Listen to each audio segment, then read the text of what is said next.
बाजा रंगी हनुमान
श्री सुभाष यादव जी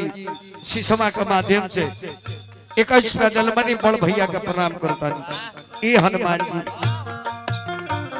अंजनी के पूत हाई राम जी के दूत हो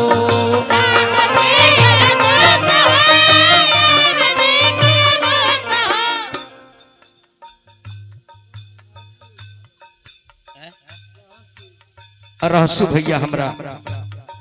एकांत के दलवानी रहसु भैया के प्रणाम करो जीवन में जितना दिन समगावत आनी बाबा आज रहसु नाम के कोनो पुरस्कार ना मिल रहा ए जे का जाने कहे रहसुए भक्त बन के हमरा के आशीर्वाद देले हो कि ऐसा हमरा हुआ के रहसु भक्त जान के प्रणाम करता अंजनी के पूत हवा राम जी की दूत हो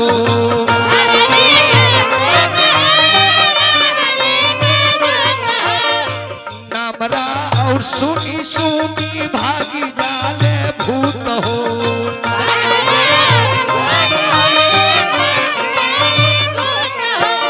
नामरा और सुनी सुनी भागी जाले भूत हो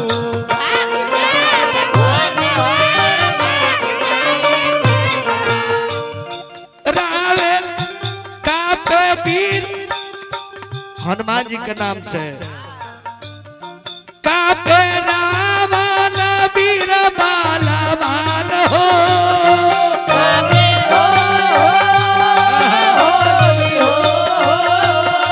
कापे रावण बालवान कापे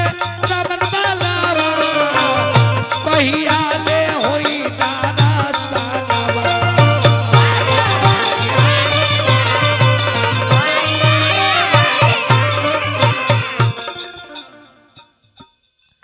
प्रमादनी डॉक्टर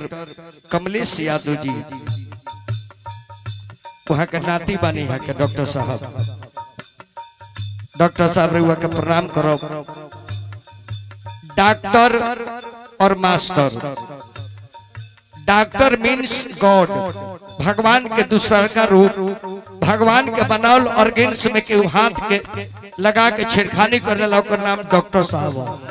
भगवान डॉक्टर बना के भेले बानी कि हम अपन उपनाम रुआ के देता नहीं रुआ जाके जनता के सेवा करी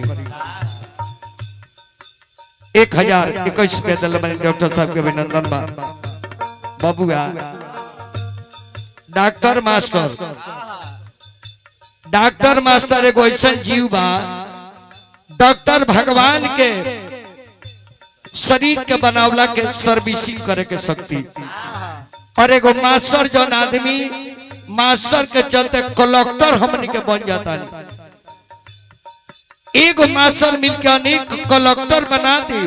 लेकिन अनेक कलेक्टर मिलकर के एक मास्टर नहीं बनाते। ऐसे डॉक्टर साहब, मास्टर साहब, हम सबके प्रणाम करो।